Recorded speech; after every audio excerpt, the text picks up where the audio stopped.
Gentlemen, welcome back to the Charles in Charge Cowboys Sports Report. It is the 8th day of June, the year of 2024, about 9:38 Central Time, my time. Uh, Going live tonight. Like I said, when your show is still small, when you do live shows, it can be a hit or a miss. Last few times, it was a hit. So if you're watching this after it was uploaded, that means it was a successful live show. If you're watching this after it was uploaded, or if you're watching it live, 92 away from 500. First goal, guys. Help me get to 500. I get to 500 subs. I have a 1990 Emmitt Smith Rookie of the Year card giveaway. 1990 Rookie of the Year card, Emmitt Smith. All-time NFL's leading rusher. Nobody ever break that record because they don't run the ball like they used to. That record will stand forever. First game I witnessed, Super Bowl 28 against Buffalo. Then I saw us fall in the championship game to San Fran the next year. I saw us beat Pittsburgh to win our last Super Bowl. I was in third grade. So I've been watching this team my entire life. Studied a student of the game my entire life. Played it my entire youth. So I would like to think I know the Cowboys pretty well after 30 years. The Joneses. How they work. Now, title of this is State of the Union. June right now. Mini camp about to be over, and then after that, within 6 weeks, then training camp. We have 5 topics. The Diggs injury, which looked like, it wasn't. It looked like Diggs was going to be easily ready for training camp. Now that's not the case. Lamb's holdout. Zach Martin, will this be his last season? When I know he is healthy, he could play another 4 seasons. Jason Kelce played to 38, 39 for the Eagles, and was still the best center in the league. Number 4, one of the big keys to our success this year. And number 5, we still need to acquire at least one more free agent, whether it be running back, defensive tackle, cornerback, or swing tackle. Now, that red subscribe button, guys, it's free. It costs you nothing. Hit that red subscribe button. Help me get to 500. If you don't like my content in the future, you can unsubscribe. It costs you nothing to do that. But I guarantee you this show soon will be a show you look forward to watching. Especially when I start doing it more frequently. Calypse, thanks for joining, my man. How you doing tonight? Question: who is your team? Because I noticed you mentioned Buffalo a lot. You a Cowboy fan, a Bills fan, or just a fan of the NFL in general? Let me know a little bit more about you. Because you jumped into the live shows a couple shows ago, and you've been awesome, man. You really, I brought probably about 20 or 30 subs my way. And I do appreciate that. Who's your team, Calypse? Because I noticed you mentioned the Bills a lot.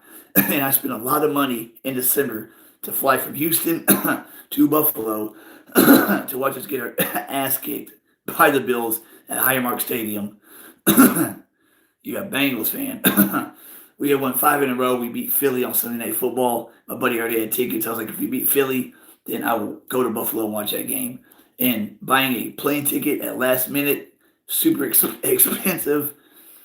And then to see us losing 31-3 and just get a backdoor touchdown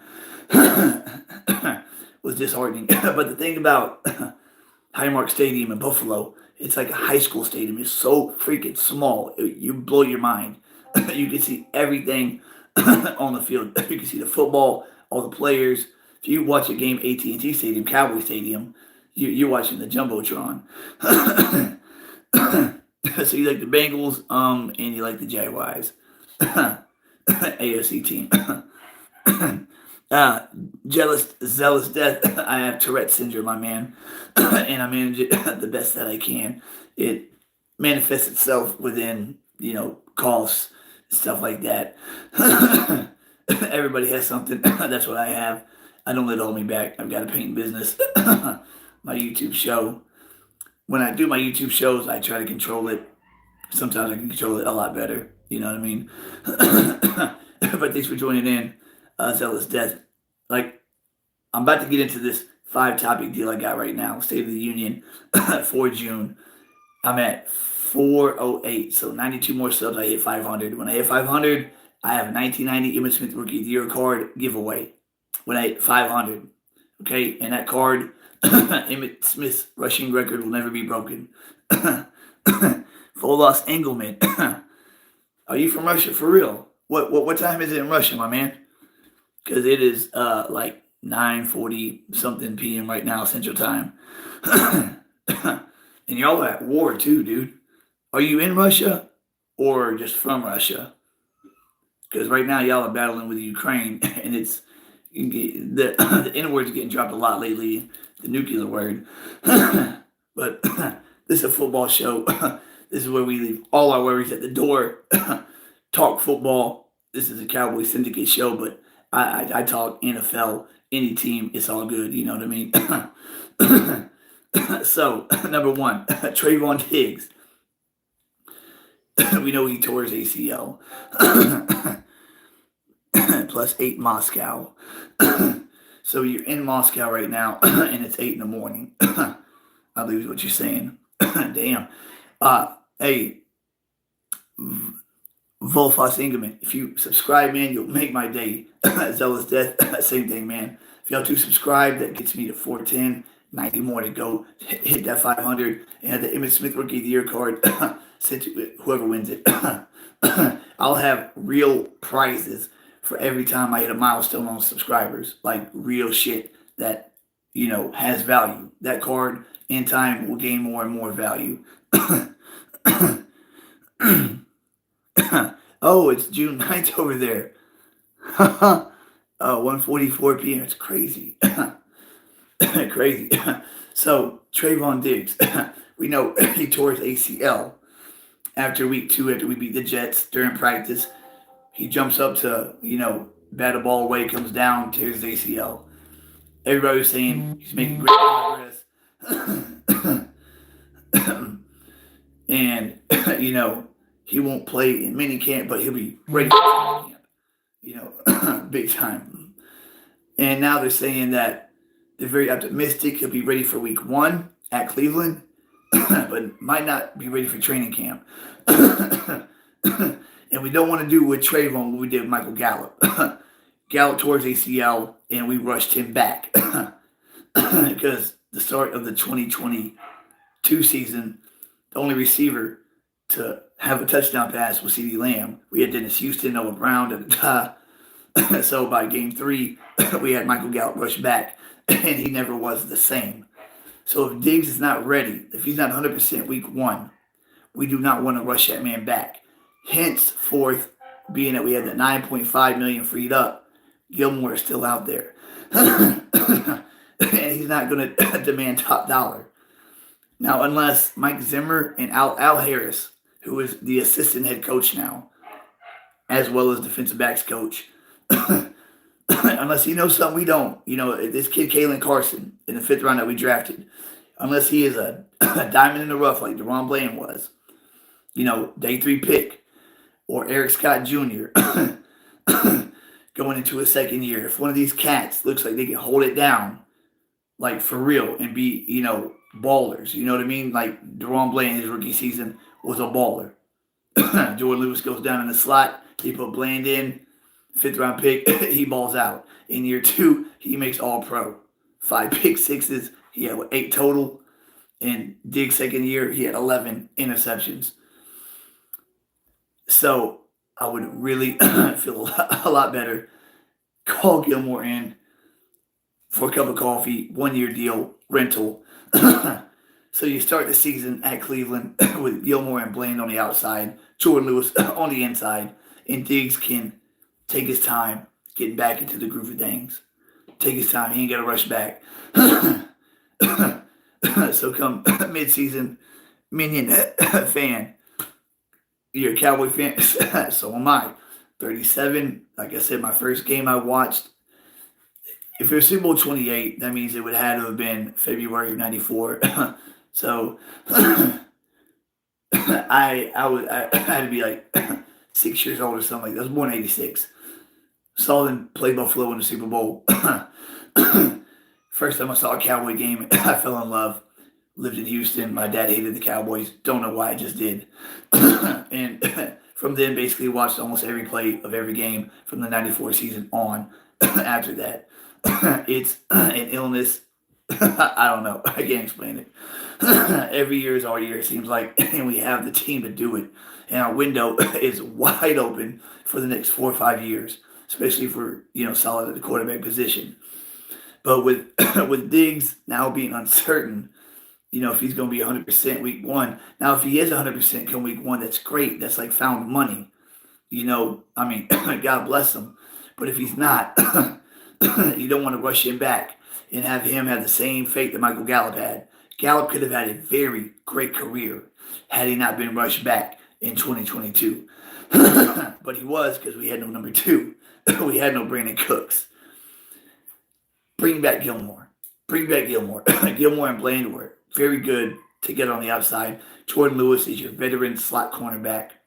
And then Diggs can work his way in mid-season. And then towards the end of the season, he should be 100%. Minion fan, if you could subscribe, that'd be sweet. Like I said, I'm going to keep saying it. 18500 Emmitt Smith Rookie of the Year card giveaway to whoever wins it. I will mail it to you however you want to do it. Even Mr. Engelman in Moscow. I'll mail it overseas to you. I think it'll be worth more money as time goes on. It's not autographed, but it is a rookie card. Yeah, dude. It doesn't grow, Jordan McMillan. It doesn't grow. That's why I like my face clean shave. It doesn't grow the way it's supposed to. Like right there. It's like a patch that doesn't grow. I don't understand. Shave it, and it does not complete itself like it's supposed to. I just haven't shaved in a while. That is what it is. But Al Harris, I trust his judgment on our DBs. He has turned Trayvon Diggs into an all-pro, Deron Bland into an all-pro, Jordan Lewis into a better slot corner than he was. Anthony Brown was kind of a lost cause. KJ was a lost cause. Boss man fat, wanted to be a rapper. What the fuck was wrong with him? He gets drafted in 2021 second round pick, just like Diggs, and he wants to put more energy and focus into being a boss man fat, this gangster rapper, to being a cornerback for the Dallas Cowboys. Trayvon Diggs focused on his craft, and after year 3, he got his money, $90 million contract.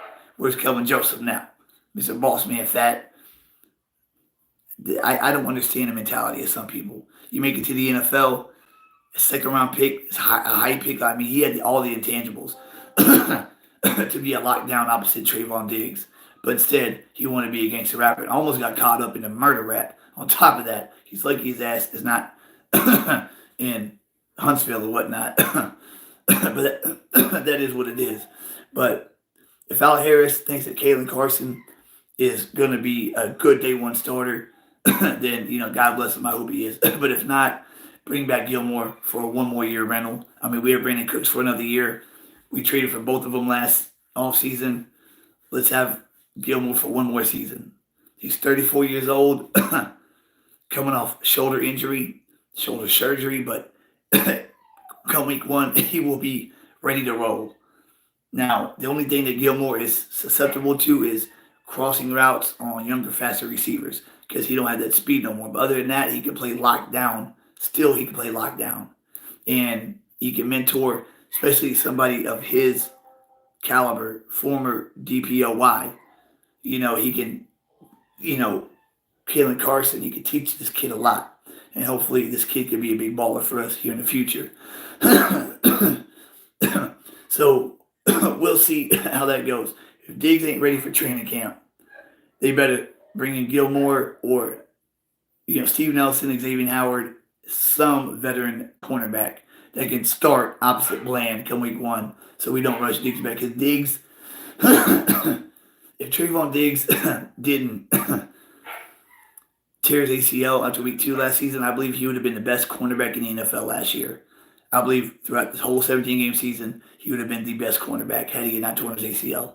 Diggs is reaching that plateau, but everybody's different with a torn ACL. Michael Gallup is never the same. Adrian Peterson tears his ACL the next season, is 15 yards shy of breaking Eric Dickerson's single-season rushing record. So everybody's built different. So we'll see how Trayvon Diggs is built and see if he's ready for camp. And if he is, that'll be a great sign. If he is ready for camp, that'll be a great sign. Now, CD Lamb is going to hold out. Held out at minicamp. That's a $93,000 fine. Now, training camp. When you hold out at training camp, you get fined $50,000 a day. Justin Jefferson just got his bag. It's an average of $35 million a year, right? He had $100 million guaranteed, I believe. The next biggest guaranteed money was AJ Brown, $86 million guaranteed. AJ Brown's $32 million APY. Tyreek Hill's $30 million contract don't look so big now after Amon St. Brown, AJ Brown, and Justin Jefferson done got their money. Hopefully, Jamar Chase don't get signed before Lamb, because if Chase does, he'll probably get more than JJ. Now, to be fair, CeeDee Lamb is a monster. He could possibly be the best 88 that we've ever had. Better than a playmaker. Better than Des Bryant. Better than Drew Pearson. But as far as being the best receiver in the league, I don't think he is. I believe Justin Jefferson, a healthy Justin Jefferson, and Tyreek Hill are just slightly better. Now, if we sign him, I don't think he should get more than JJ. I would think a little bit more than AJ Brown. Just a tad bit more than AJ Brown, because he's better than AJ, I believe. Or have his contract set up to where he has incentives that if he reaches X amount of yards, catches, touchdowns, that his contract can be as much as Jefferson's, or if not more. I think more contracts should have a lot more incentives in there, So if you want to make so much money, go out there and get 2,000 yards, 15 tubs, 130 catches. Then, you can make $36 million this season, CD. But they need to sign him. I mean, if he's not signed by the start of training camp, that's all right. Because he knows the new system that was implemented last season. Him and Dak have a good rapport, 4 years. They still practice in the Dak yard, So if CeeDee Lamb misses 3 weeks of training camp, that's all right, because I give Jalen Tolbert, Kevontae Turpin, Jalen Brooks, anybody else that we might pick up, that gives them more reps to see what they can do. And also, if Lamb holds out and he misses a couple weeks of camp, that's, 2 or 3 weeks of him not at risk of getting hurt. Because if Lamb goes down, that changes the dynamic of everything. Because he is the one that really, it was Zeke from 2016-18, then Amari Cooper from 2018 to 19 to 20 to 21. Now it's CeeDee Lamb. Offense goes through Lamb. He's the one that breaks games open. But have him signed before camp, or at least in the middle of camp, not after training camp. And you definitely don't want him missing week 1, because week 1 at Cleveland is a tone setter for the whole entire season. I know we only have 8 away games, 9 home games. We open up on the road against a playoff team. If we win week 1 on the road against a playoff team, we have road issues the last couple of seasons. That would be a huge week 1 victory and set the tone for the rest of the season. Because if we go to Cleveland week 1 and come out with a W, it don't matter if it's by a point or by 31 points. If we get that W, then the next 16 games, 9 at home, 7 away. Big difference right there. Week 1 is pivotal, very pivotal. And it's big on-road confidence, too, because who did we beat on the road last season? We beat Washington. We beat the Giants, we beat Carolina, and we beat the Chargers. What? 5 wins San Diego and the Giants had. Well, LA and the Giants. Washington had 4 wins. Carolina had 2 or 1. We almost beat Miami on the road, but we didn't. Almost don't count. Now, Zach Martin talking about this probably be his last season. I don't like it. Maybe he feels like, he's the last one of the trio. Ty Smith is gone. Frederick done been gone for, since 2019. He's 33. November 20th, he'll turn 34. He's only had one injury-plagued season. That was 2020 when the entire offensive line was hurt. The year that Dak broke his leg. Zach Martin could play another 4 more seasons to 37 years old and still be the best right guard in the league. He has more all-pro seasons than he does holding penalties in his career. 8 holding penalties versus 9 all-pro seasons, 9 Pro Bowl seasons. He's unbelievably good, and he deserves a ring. So I would hate for this to be his last season. Now, if we make a real run and at least make it to the chip game this year, I believe he'll come back for another year because he is still under contract. Him and Tyler Smith is the best guard duo in the NFL. Tyler Smith is young, getting better. There's a lot of parallels between him and Larry Allen. He is not Larry Allen, but he is still pretty damn good and very, very strong and powerful. That's going to make Cooper Beebe's job so much easier, having an all-pro to his left and to his right, and make Tyler Guyton's job a lot easier, having 2 all-pros, especially if Terrence Steele is 100% this year. When Terrence Steele's 100%, he's one of the best run-blocking right tackles in the NFL. This will be a run-blocking offensive line. That's why I think Elliott will have success. I think Rico Dowd will definitely have success. Just need to bring it one more back. But, Andrew Whitworth played till 40, till he got that ring. That's why he played till he's 40 years old. He didn't play till 40 just because he wanted to get that hardware to, polish off an amazing career, Hall of Fame career. Zach Martin, I think, ought to do the same. He's got a good 4 years left in him, easily. Easily. How many times have you seen him miss a game? It's very rare. And like I say, he's only had one injury-riddled season. That was 2020 when the whole damn team was injured.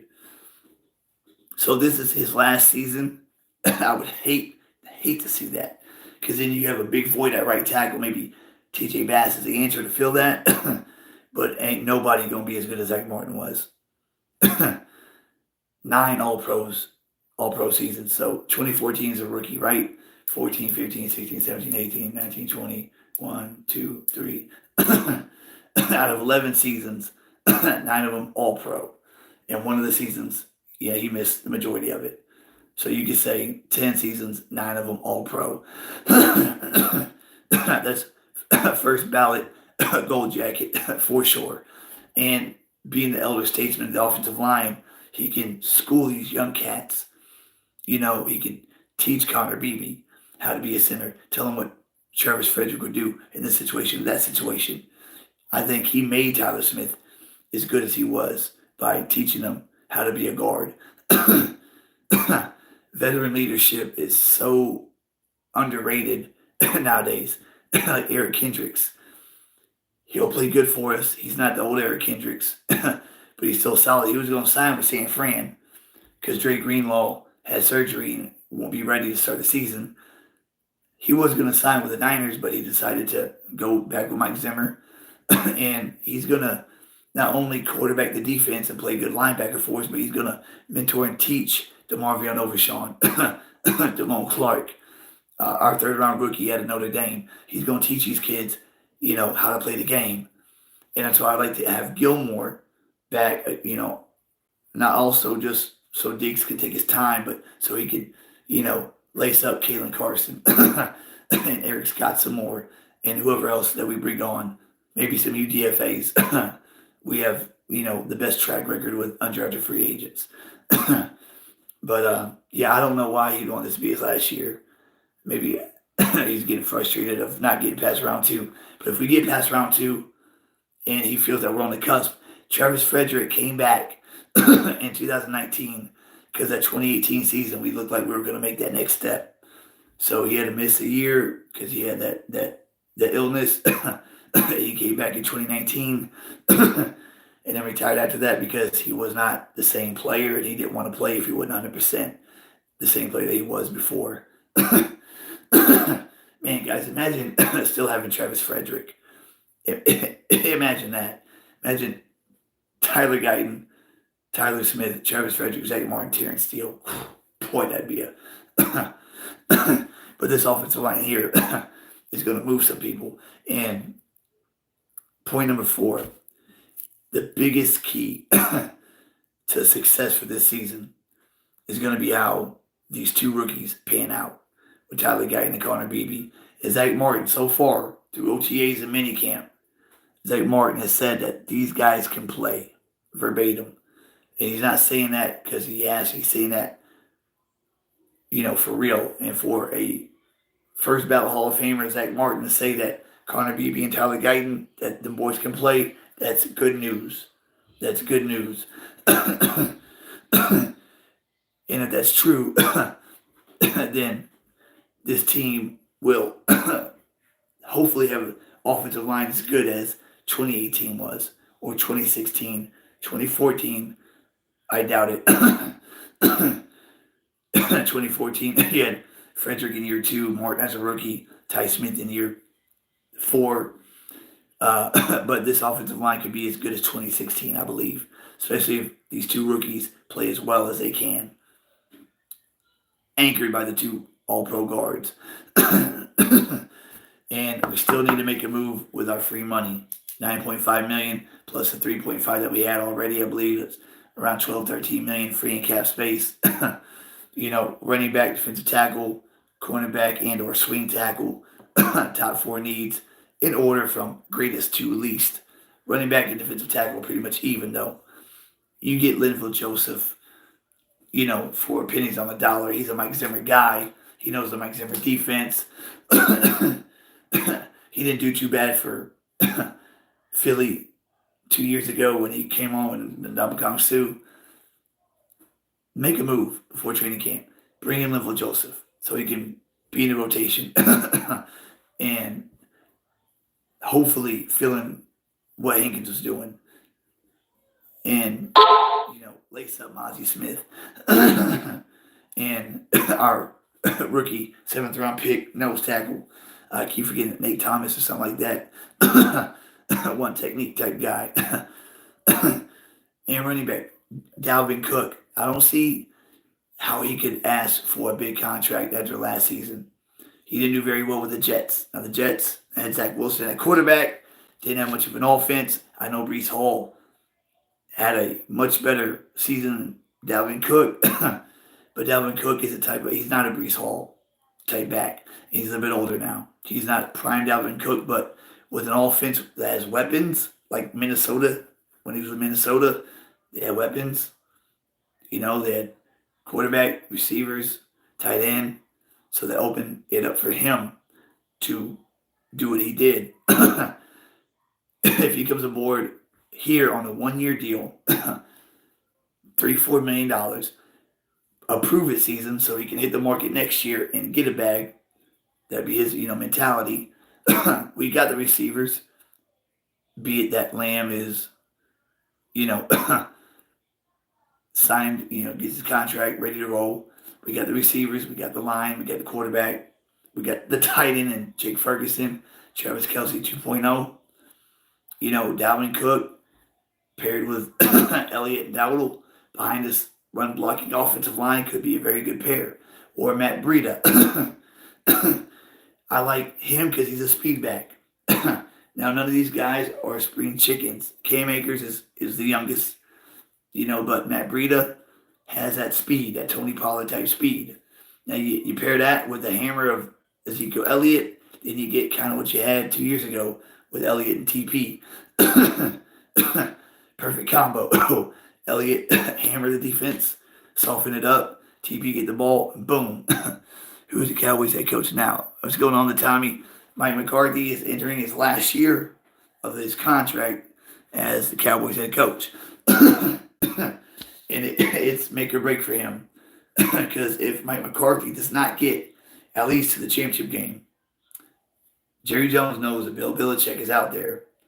And Bill Belichick, like Bill Parcells, would probably love to end his career coaching on the biggest stage in America and be the coach to take the Cowboys back to the promised land. Bill Parcells,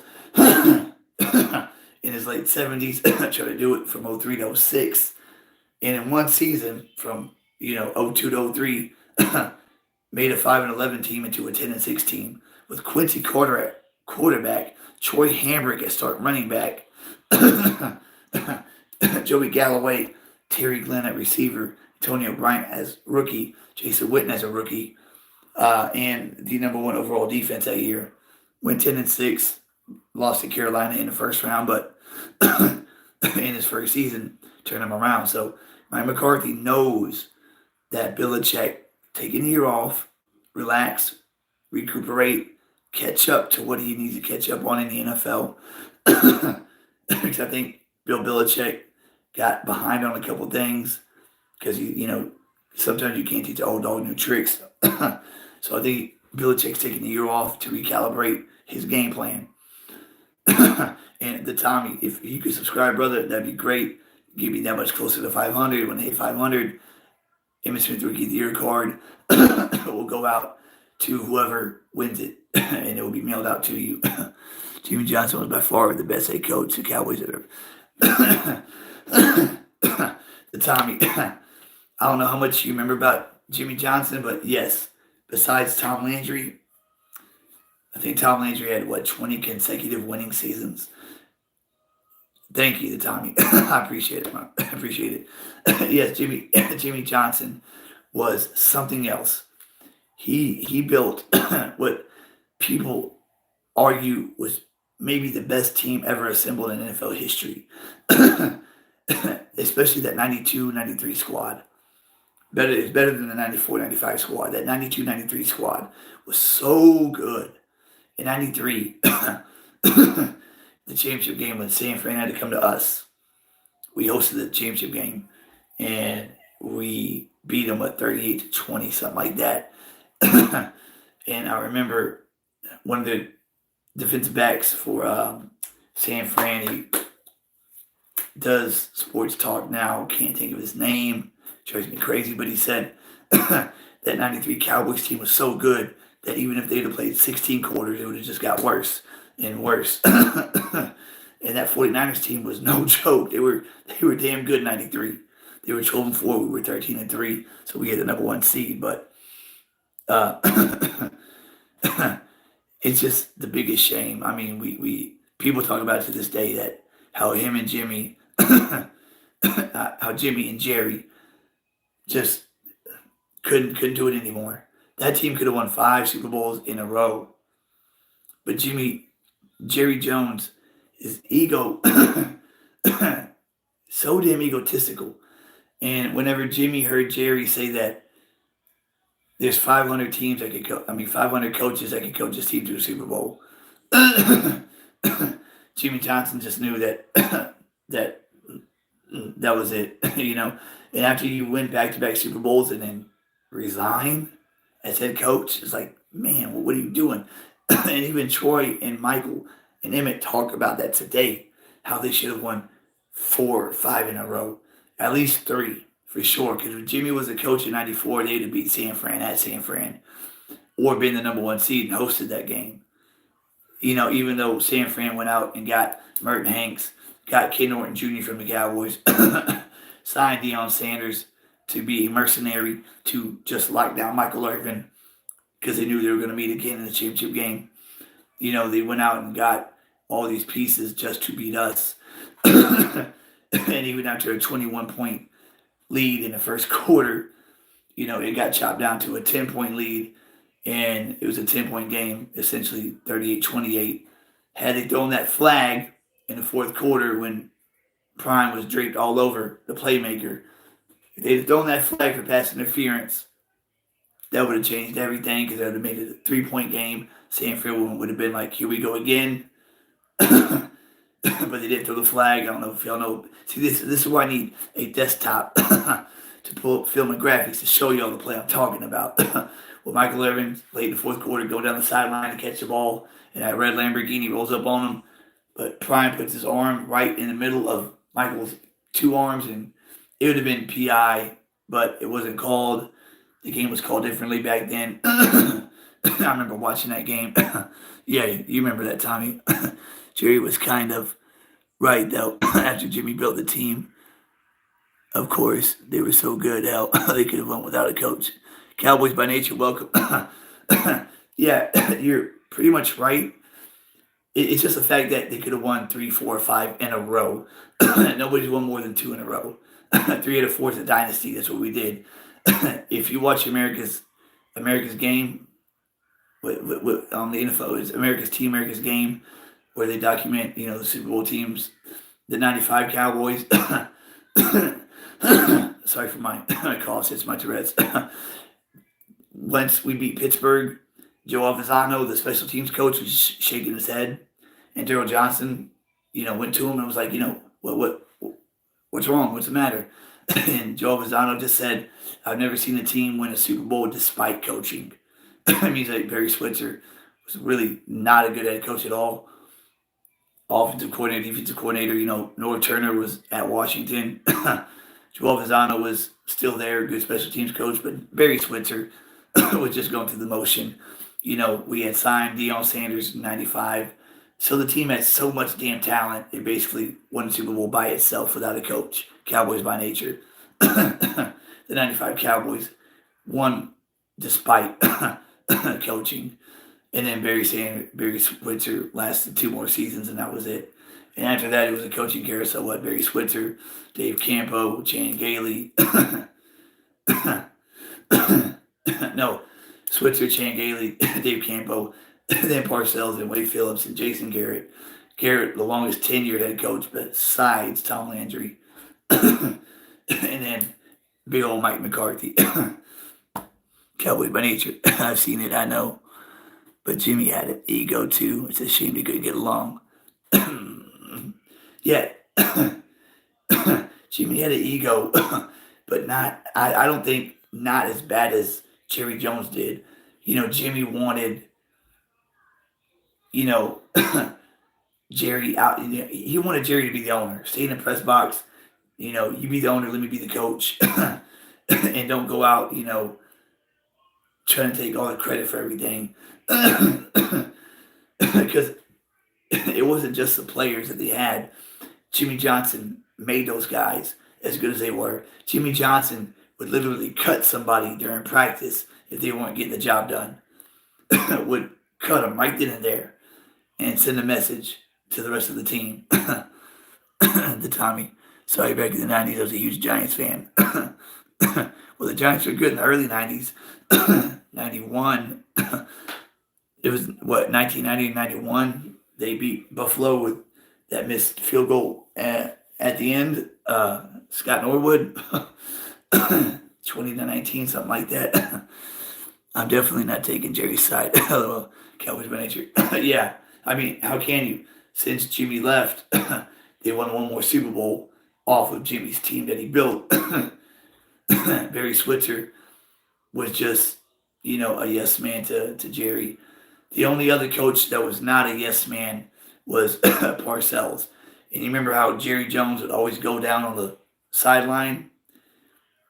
If you remember from 03 to 06, if Jerry went down on the sideline, he stayed away from Bill Parcells. He didn't like it. Bill wasn't having that. And then whenever Jerry signed Terrell Owens in 06, Bill didn't like that either. So in the press conferences, when asked about the signing, he wouldn't refer to Owens by name. He would refer to him as the player. The player. And then when Wade Phillips came in 07, we went 13-3. He basically took over the team Parcells built. And Parcells brought in Romo in 03 as a UDFA, groomed him for 3 years. made him the starting quarterback in '06. Groomed him for 4 years, really. So Wade Phillips inherited a good quarterback, an amazing tight end. I mean, just think of all the guys Parcells drafted. I mean, it's just amazing. Now, I know we're supposed to be talking about what's going on now. We're getting caught up in the past. One more thing about the past that drives me nuts. Greg Ellis, he's one of our defensive line coaches. He was a solid defensive end from 98 to '07. But we passed up Randy Moss in the 98 draft to get Greg Ellis. Minnesota gets him and goes 15-1. Minnesota, Randy Moss, Chris Carter. Imagine if we'd had Randy Moss, Michael Irvin. Oh my gosh, man, that 98 season, we went 10-6 as it was. Got upset by Arizona in the wild card round. But imagine if we would have drafted Randy Moss. Those picks that you don't make just because he had some trouble, in college, and he played for Florida State and got into trouble, so he had to go to Marshall, a smaller school. And he wanted us to draft him, but we didn't. So he got his revenge. And if y'all remember 98, the Thanksgiving of 98, he had 3 catches, 113 yards, and 3 touchdowns. Oh my gosh. We would have went to the Super Bowl in 98 if we would have had Randy Moss. Randy Moss and Michael Irvin, with Aikman throwing on the ball. And we had a good offensive line at that time still. With Emmett running the ball on our defense, it still had prime time. Prime shut down one side of the field. Oh my goodness, man, that was a Super Bowl year if we'd have drafted him. Yeah, Parcells brought in Bledsoe. He got hurt, and then came Romo, as they say. Yeah, actually, if you remember Cowboys by Nature, in 2006, it was Monday Night Football against the Giants, and right before halftime, we're in scoring position, and Bledsoe throws a pick in the end zone. And Bill Parcells at halftime makes a decision to bench Drew Bledsoe and put Romo in the second half. Bledsoe got hurt when Tom Brady came in, but when Romo came in, Bledsoe got benched on that Monday Night Football game against the Giants. And Romo took it from there. Yeah, I didn't even know who Romo was. I mean, I keep up with the team very well. And kept hearing people talk about they need to play Romo. I'm like, who the hell is Romo? Yeah, I see him come in, and man, I thought he was, the next Troy Aikman. Oh, imagine if Romo would have had one of these defenses that we've had the last couple of years. Oh my goodness, man. Not winning the Super Bowl with Tony Romo, like Jerry Jones says, one of the biggest disappointments that we've had since the dynasty. Because he was grown man quarterback. In 2014, we got robbed. I mean, a lot of people say, yeah, he went to Eastern Illinois, that's the college he went to. Very small school. A lot of people say that we haven't been relevant in years, but there's been a handful of times where we're this close to get to the chip game. 2014, prime example, when Dez caught it. 26-21, he catches it at the one, he'd been down at the half-yard line. DeMarco Murray would have walked it in right after that. We'd have went for 2, probably got it, been up 29-26. Had a good shot at winning the game then, had that have happened. And then go to Seattle, who we beat in Seattle earlier that year. In 2016, divisional round, Dak plays an amazing game as a rookie. It's tied up at 31-all. 7 seconds left after Rodgers gets sacked by Jeff Heath from behind. 7 seconds left. And no timeouts. And somehow, in 6 seconds, he hits Jerry Cook on a 37-yard out route, out of bounds. And then on top of that, 58-yard field goal attempt to win the game. Crosby nails it, but Garrett calls a timeout. Crosby nails it again. It's like, man, Aaron Rod, what the hell? And in 2018, we had a pretty good defense in 2018. We could stop the run pretty well in 2018, but we go to the Coliseum in round 2, and Todd Gurley and the other boy both get 100 yards on us. And Todd Gurley had one leg. in that game, and we lose 22-30, and we drew first blood. Dak hit Amari Cooper on a slant route for a touchdown. We go up 7-3. And then the latest, the 2022 season, lose by 6 at San Fran.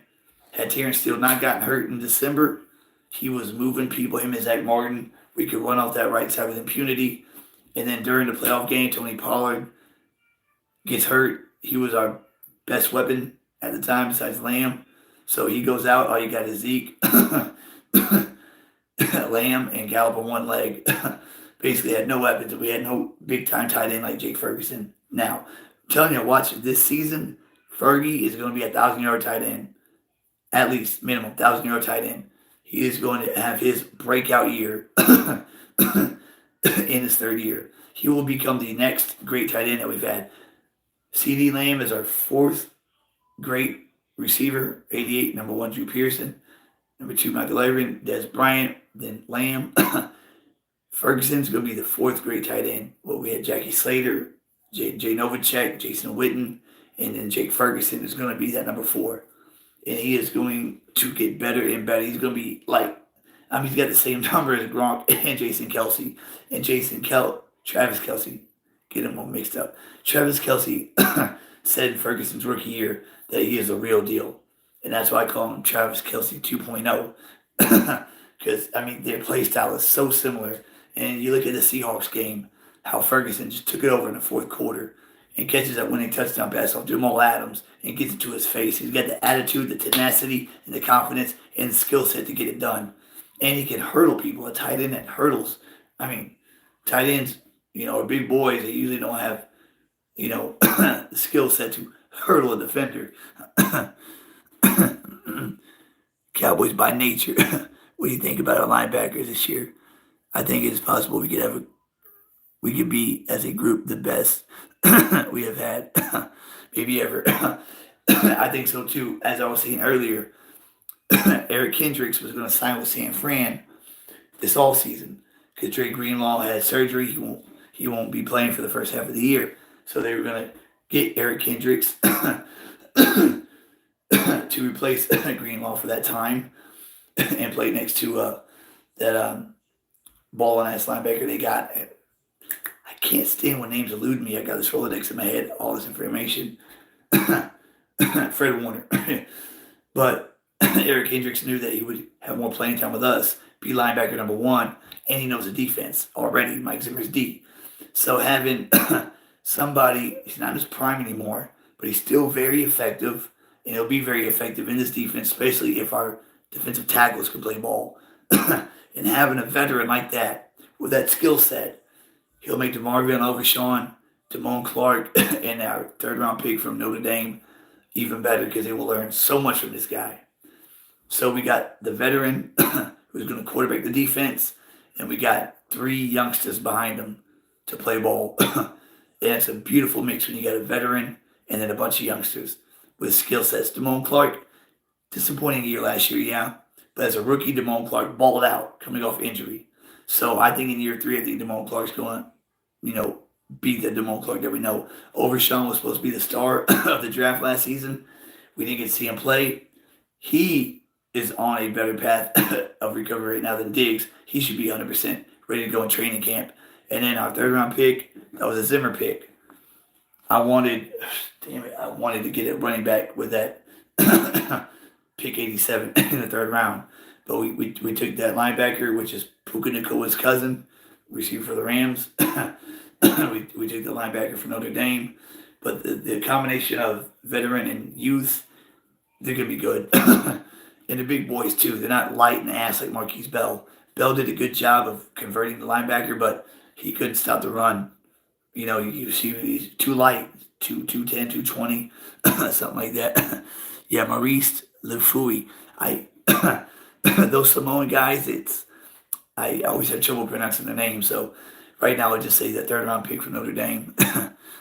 Yeah, so Marquise Bell, too small, so he's going to be back at safety. And we have depth everywhere on this team. A lot of people believe this season is a punt season, just like in 2022 when we traded Cooper for peanuts and let Cedric Wilson walk.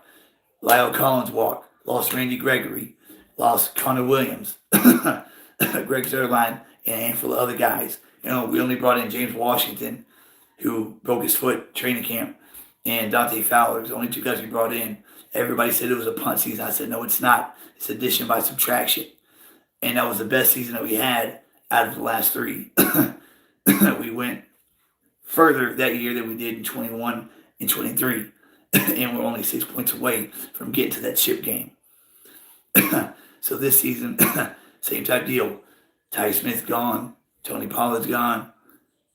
B. Ash is gone. All these guys are gone. Yes, we know that. But we still have a very good team in place. Kendricks was a big addition in this draft. Besides last season, we didn't have any impact players, but like 2022, we had at least 5 rookies that were instant impact guys. This season, 5 of our rookies, I guarantee you, will have instant impacts. Especially Guyton and Beebe. And Marshawn Nealon, I think, also. If we can find a run game to where we are going to surprise a lot of people and teams. Exactly, Cowboy by nature. This offensive line will be a run-blocking offensive line. Terrence Steele is a run-blocking right tackle, and Terrence Steele should be 100% this year. It was amazing that he even played last season. Him and Lyle Collins suffered the exact same injury in 2022. Lyle Collins would clear to play until, the end of the season last year. Terrence Steele started week 1. So there's no way he's going to be 100%. He should be 100% this season. And at 100%, he's one of the best run-blocking right tackles in the game. Zach Martin is one of the best run-blocking and pass-blocking guards. Connor Beebe is a run-blocking center and guard. I mean, he hasn't played center yet, but he is. Tyler Smith is more of a run-blocking guard, and Tyler Guyton also as tackle. So this line will be a run-blocking line. And if they are very effective, look for Elliott to have a decent year, and Rico Dowdle, somebody's going to have 1,000 yards. And Elliott might not have 1,000 yards, but he'll have 12 touchdowns. He has a nose for the end zone. That's what we missed last season. Monk, what's going on, man? Favorite player on the Chiefs. It's got to be Patrick Mahomes. And I like him because he took out Philly and San Fran in the last 2 Super Bowls. Had he not done that, we'd have never heard the end of it. So thank you, Patty Mahomes, for taking out Philly and San Fran for us. Because if the Eagles would have beat them in 22, and if San Fran would have beat them last season, it would have been, those are our 2 biggest rivals. Philadelphia is our biggest division rival, and the 49ers will forever be our biggest NFC conference rival. And he shut them down both times. It's funny because Tom Brady, he has 7 rings, right? If Tom Brady wouldn't have met Mahomes in the 2018 AFC Championship game, which he beat him, and the 2020 Super Bowl, then Mahomes probably would have won the Super Bowl in 2018 and 2020 and would have 5 rings to Brady's 5 rings. But being that Brady beat him in 2018 and 2020, it's 7-3 right now. Mahomes can't catch him because he can have a long career, but he needs to get 4 more. And I believe he will. I mean, he could probably play till 40, just like 42, like Tom Brady did. Personally, I don't like none of the Chiefs. I'm a Cowboy fan in and out. I bleed blue and silver Cowboy by nature, but I appreciate Patrick Mahomes for beating Philadelphia in the Super Bowl and San Francisco. I'm sure you do too. I'm sure you didn't want to see Philadelphia hoist another trophy like they did in 2018, or see San Fran lift a trophy. The Niners haven't won a Super Bowl since before we did. 94 was the last time they won. So it's been longer for the Niners to hoist that trophy than it has been for us. And we're tied at 5 apiece. Then you got Pittsburgh and New England at 6. I believe nobody has 7. So we were number 1. And then New England wins 5 with Tom Brady. So they have 6 and Pittsburgh has 6. Just giving that Chiefs fan some grief. It's my nature. Cowboys by nature. It's your nature, my man. Monk. Okay, you from Kansas, Monk. You say, hey, Monk, subscribe, my man. Help me get to 500. I appreciate it. Cowboys by nature, you too. I've got this beautiful 1990 Emmitt Smith Rookie of the Year card that's been in a binder since I was like 6 years old.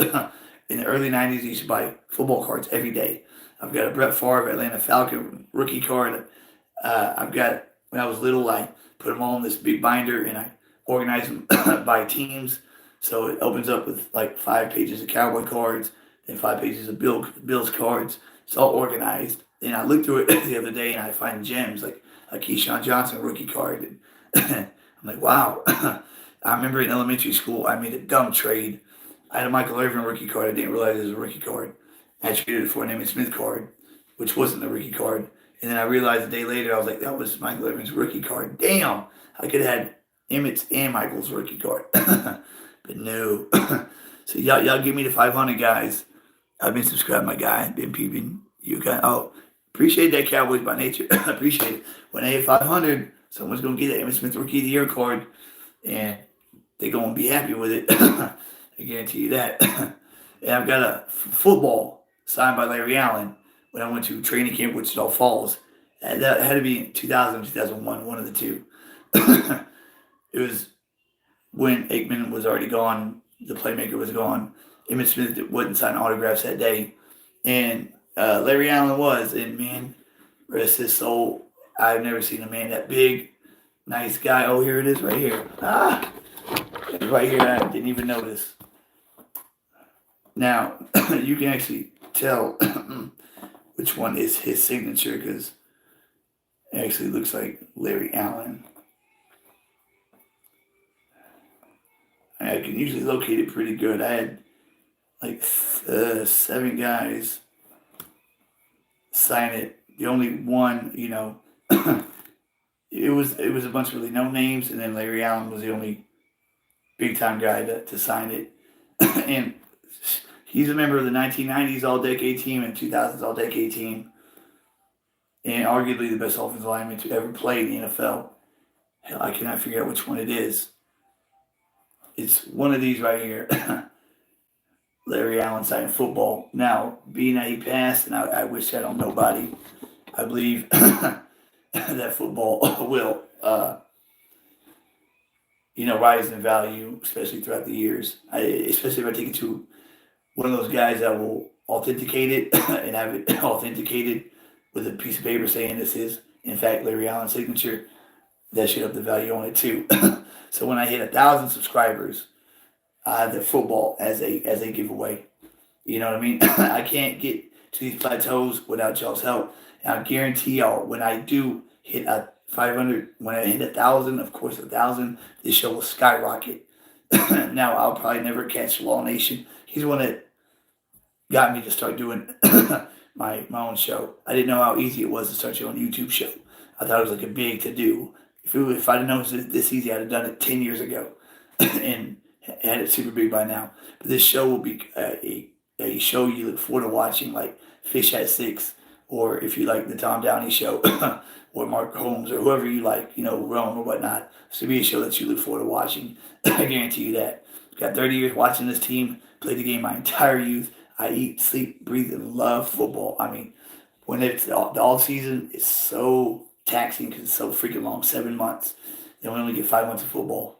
But it's okay because when it's football season, every game counts. In baseball, you got 165 games. That would drive me nuts because you could lose 20 in a row. So what? It's still make the playoffs. NBA, you got 84 games.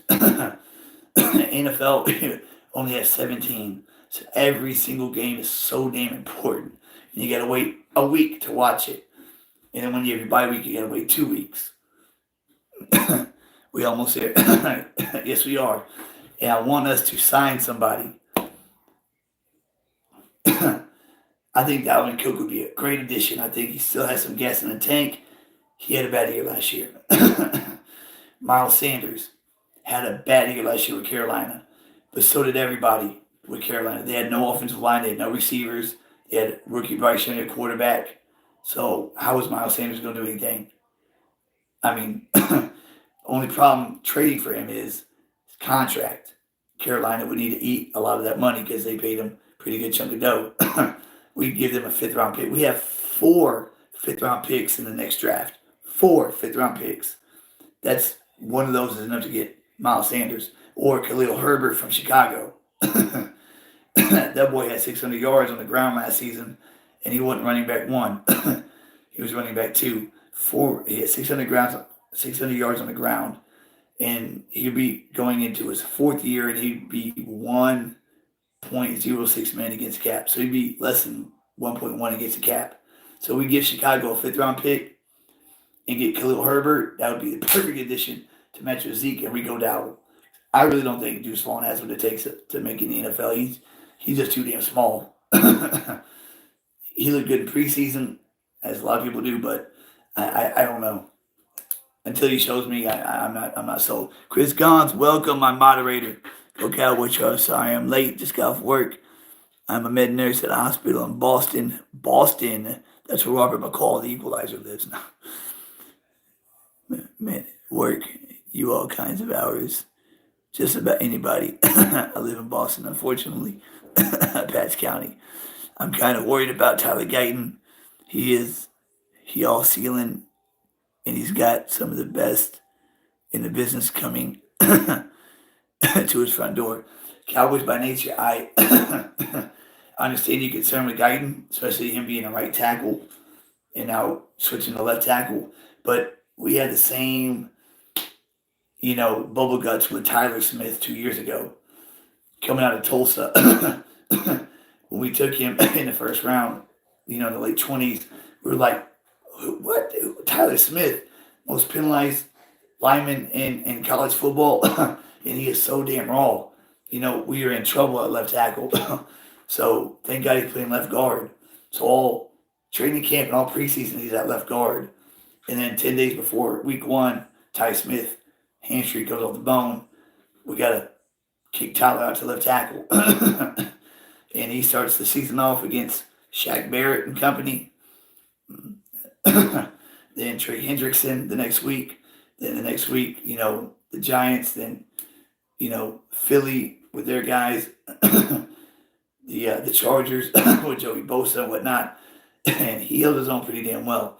Tyler Guyton, his intangibles, his skill set, his size and whatnot is crazy good. And being that he's playing next to Tyler Smith is going to make his job a lot easier. Same with Connor Beebe.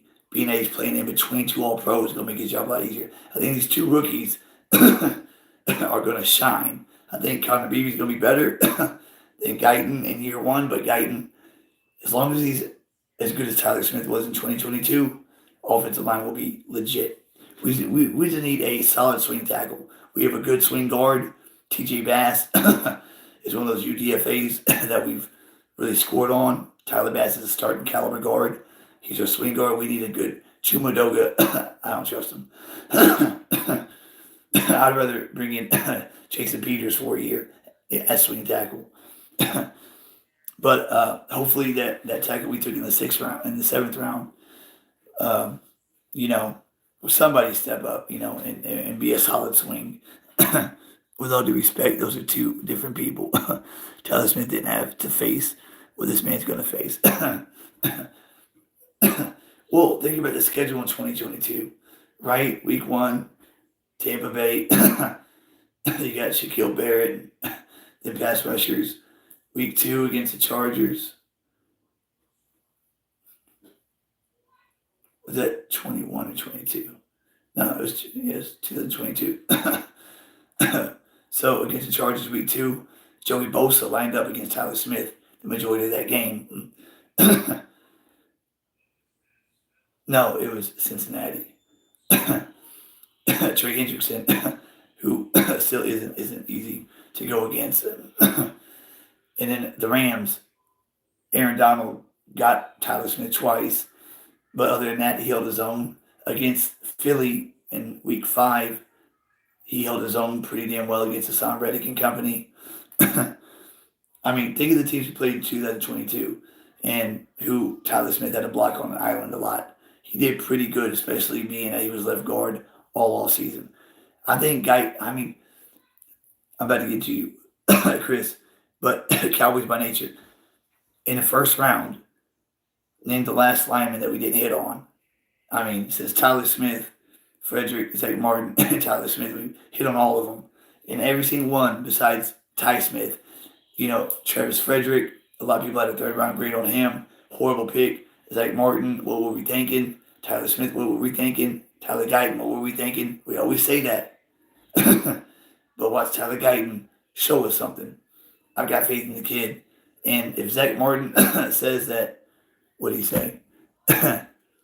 that he can play, and Zach Martin's observing him in minicamp and OTAs, then I'm taking Zach Martin's word, at face value, as well as saying Connor Beebe can play too.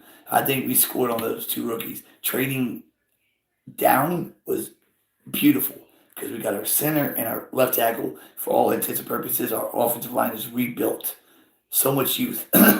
This team is so young. That's why our window is so wide open. We need to make a run now. Zach Martin contemplating retirement. I'm looking forward to seeing our O-line grow. Tyler Smith, hopefully Tyler Guyton could be pan out. Like I said, my fourth point was our key to success this season is them two rookies, playing good. I think Connor Beebe's going to maybe be one of the best rookies in the NFL this season. I think Tyler Guyton will be good enough to get the job done. He won't be a Chaz Green. He won't be a Tyron Smith of last year who was second team All-Pro, but he won't be a Chaz Green. He'll be good, and I think he'll get better as the season goes along. But, yeah, those two kids, they pan out, and our offensive line is ready to go. And Zach Martin, like he's 33, he'll turn 34 in November, and he is still very healthy, and he deserves a ring.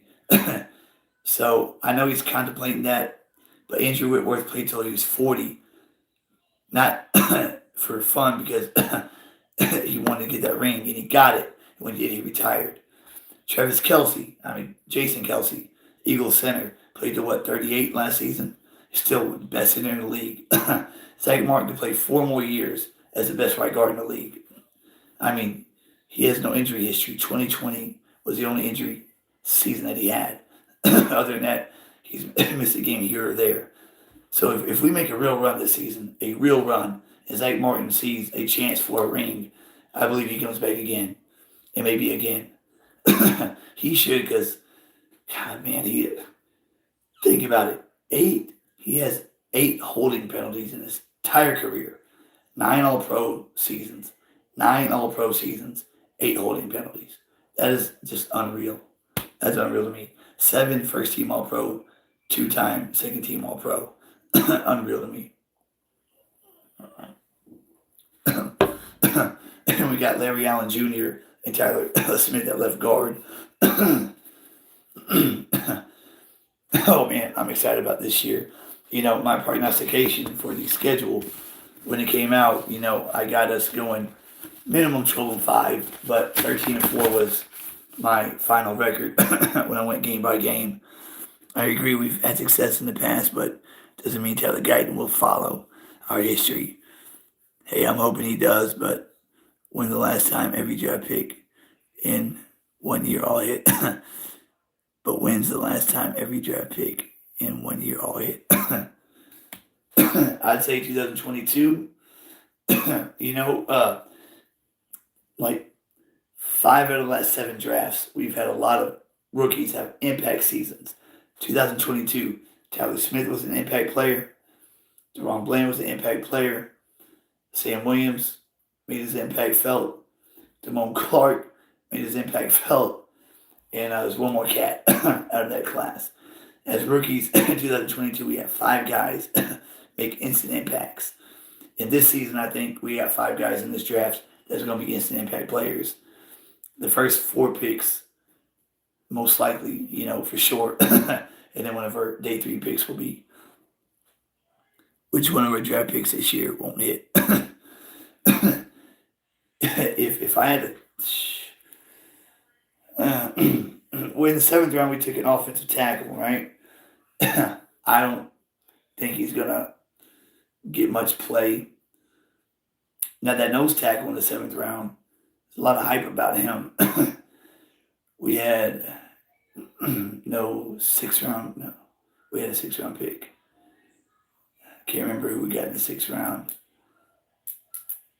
I think if anybody doesn't have a big season, it'll probably be that 3rd round pick, linebacker out of Notre Dame.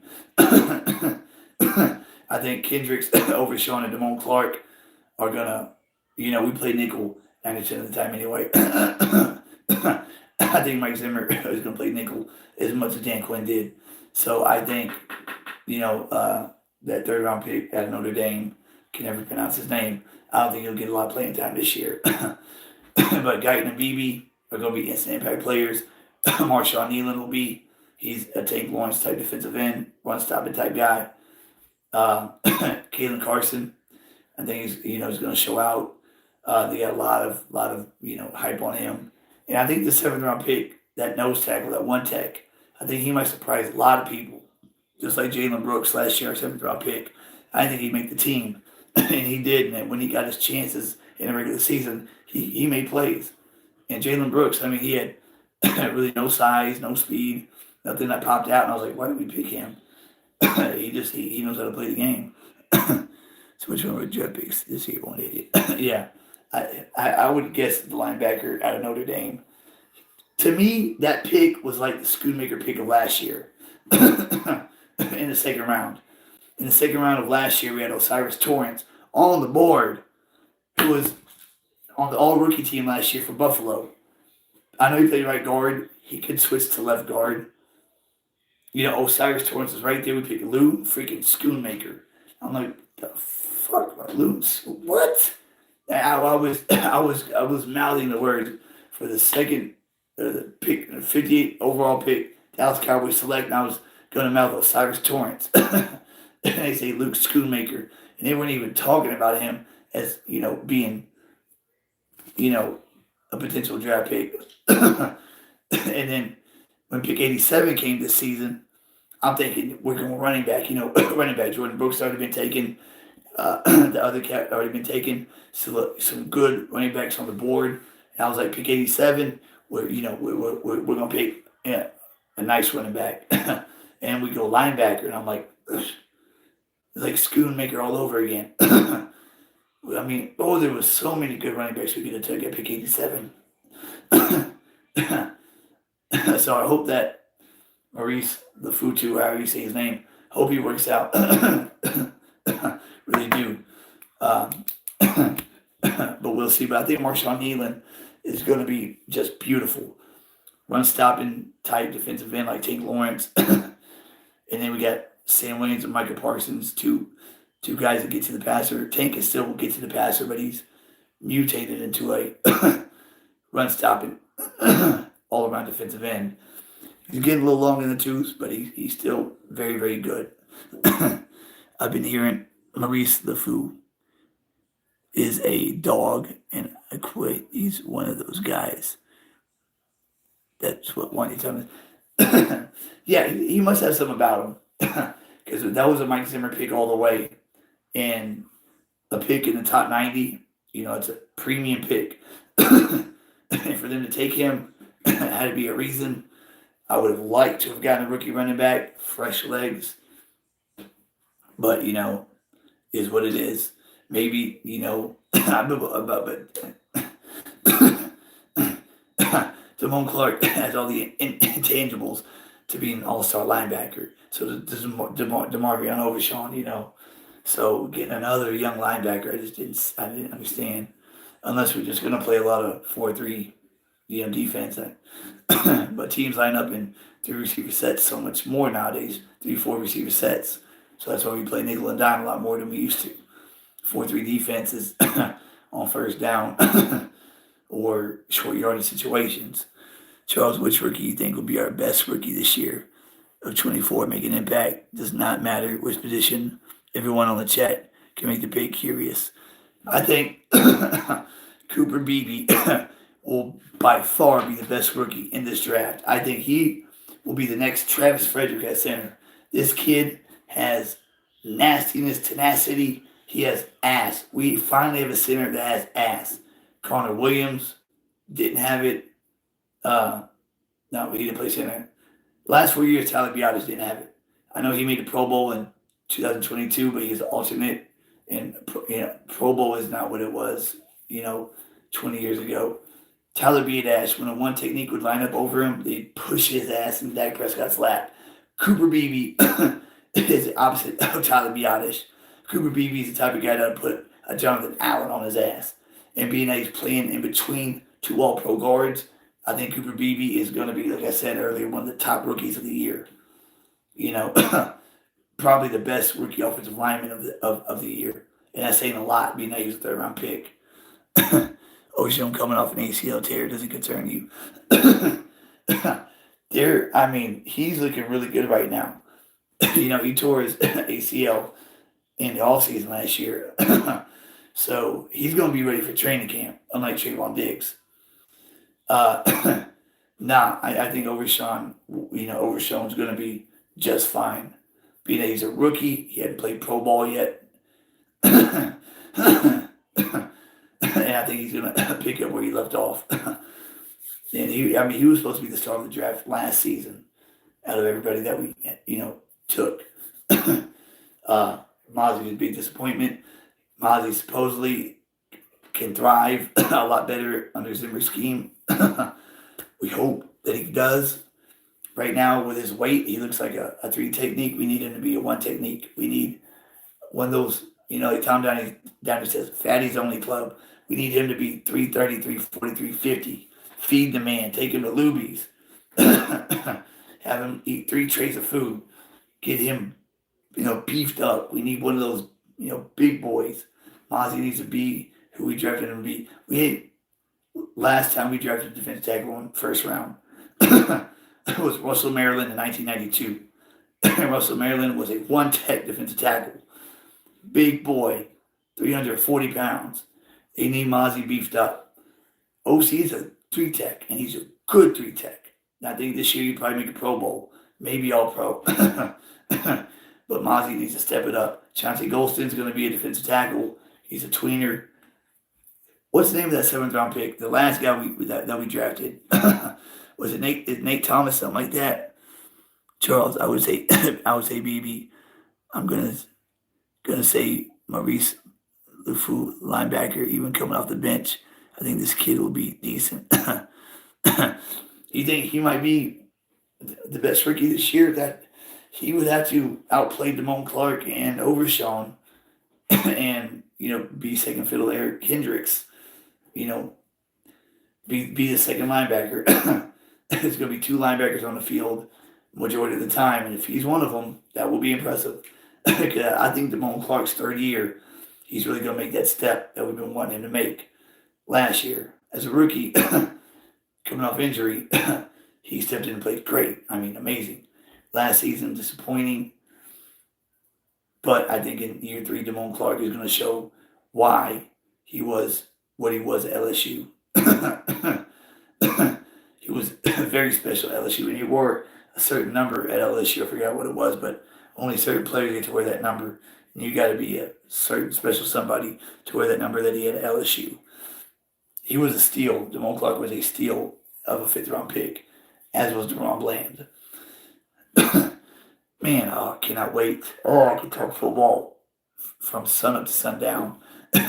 We going on an hour and 19 minutes, guys. I end every show by saying, keep God first and foremost. He goes before everything, even this. Seek him in his righteousness, and all these other things will be added unto you. Right now I'm going through a deep valley, but there's light at the end of the tunnel. I am seeing, as he will always make a way. Keep your faith in God no matter what. Life is peaks and valleys. I've been on top of the world, and I've been really low. And right now has been a valley time. And doing these shows is like my escape. I love it. But yeah, that's pretty much it. I hit on the 5 topics I wanted to hit on. I wasn't impressed. Oh yeah, you wore number 18, that's right. I wasn't impressed with AT from LSU. He wouldn't come downhill and tackle. Well, in his rookie season, he was pretty impressive, especially coming off injury, I think. Yeah, Damone Clark. Yeah, number 18 is what he wore at LSU. Yeah, number 18 is supposedly like a special number for the Tigers. I think Eagles are. We got N'Kobe Dean in the third round from Georgia. And we got Damone Clark in the fifth round from LSU. They both fell because they both had injuries. I said Damone Clark is a bigger steal than N'Kobe Dean by far. And he did a lot more than N'Kobe Dean did with a lot less. N'Kobe Dean had 4 NFL defensive linemen in front of him. He had 2 NFL linebackers on each side of him and an NFL cornerback. Damone Clark had 1 NFL player on his defense, Darryl Stingley. Cornerback went to Houston. And he, like I said, he did a lot more with a lot less in college than N'Kobe Dean did. N'Kobe Dean had Jalen Carter, Jordan Davis, all them boys in front of him. And when you got defensive tackles like that, you can run free without getting touched by anybody. I always say that's why the 2000 Ravens defense was so good. Because out of a 4-3 scheme, the 2 defensive tackles were 1 techniques, Tony Siragusa and Sam Adams. And they would just clog up that offensive line. So Ray Lewis, J.B. Sharper, and Peter Boulware at linebacker, nobody was there to block them. They just ran freely to the ball carrier or into coverage. I mean, if you're good at defensive tackle and set at defensive tackle, that really opens up your whole defense. That if I had to choose between running back or defensive tackle right now, sign Calais Campbell or Miles Sanders, I'd go Calais Campbell all day because he would make a huge, huge difference at the defensive tackle position. That's somebody we need to pursue. That's my number 1 DT prospect. He was a man in college just last year. Yeah, last year Damone Clark wasn't impressive. No, he had a disappointing second year, as did Sam Williams. I think in year 3, Sam Williams and Damone Clark will be as advertised. We got a lot of youth and a lot of skill on this team. And sign Gilmore, man, just so Trayvon Diggs don't have to rush back. We do not want a Gallup situation with Trayvon Diggs. He's too damn good. I kept saying if he didn't tear his ACL after week 2, that he probably would have been the best cornerback in the league, along with Sauce Gardner last season. I believe he was ready to hit that level, almost to a DPOY level. I mean, Trayvon Diggs started to become shut down. Then he just has a freak accident in freaking practice. Couldn't believe it, man. Oh, and then we lose against Arizona that week. I mean, it demoralized the defense. It did. Trayvon Diggs, closest thing to prime time we've had since prime time. We haven't had a better corner than Trayvon since Deion Sanders. We've had Terrence Newman, some good guys, but Trayvon Diggs is special. He is special. Deron Bland is special, but Trayvon is better. Deron Bland made All-Pro because he had 5 pick sixes. Deron Bland is good, but he's not locked down yet. He might become locked down. I think he will because as a rookie, he balled out in the slot, and then last year he had to kick out from the slot to outside, and he did pretty well there too. So I think he'll reach big heights, but Trayvon Diggs is something very, very special. Have a good night, guy. I'll see you on the next live show in your normal time. I appreciate it, Cowboys by nature. Charles, how do you feel about our linebackers now? I do like our size. Like I said, on Cowboys by nature, our linebacking core is great.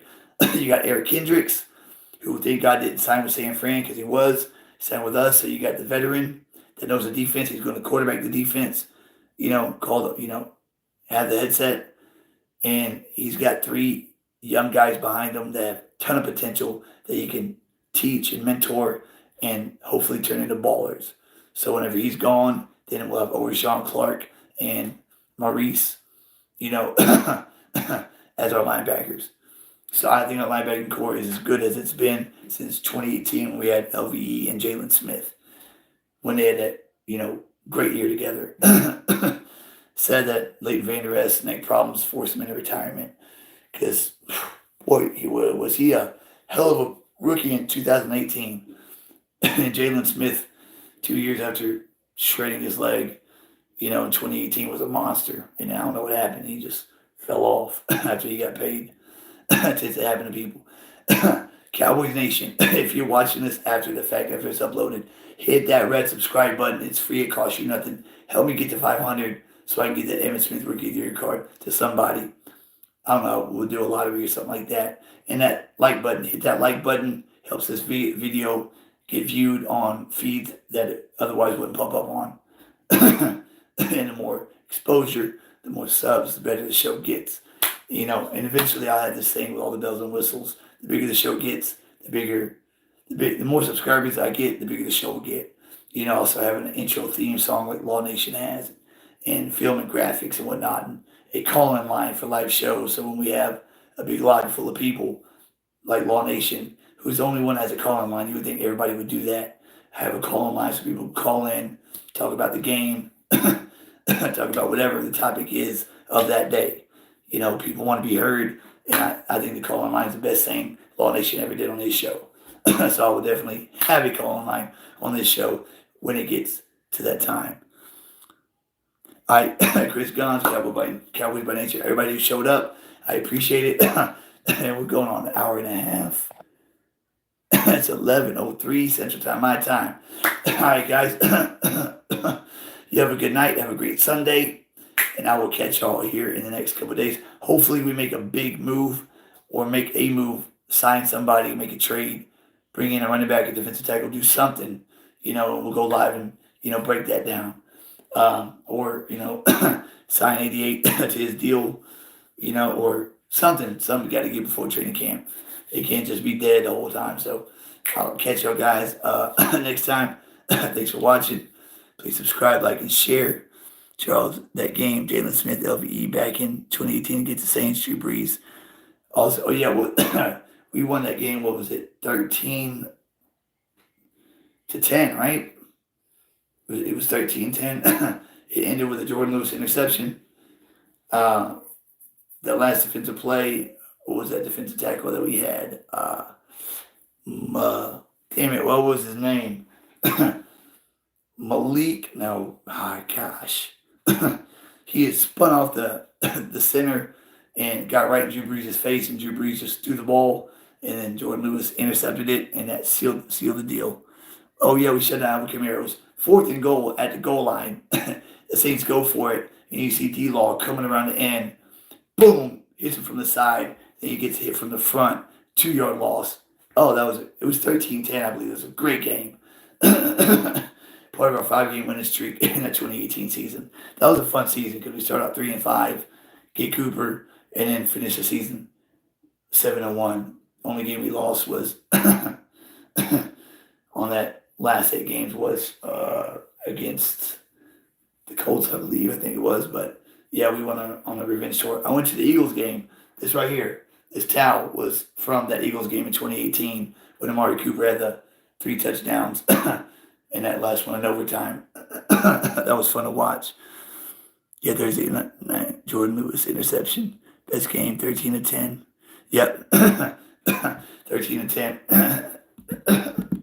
And then 2 weeks later for the division, when the Eagles came to our building, and it was 3-3 at halftime or 6-6 at halftime.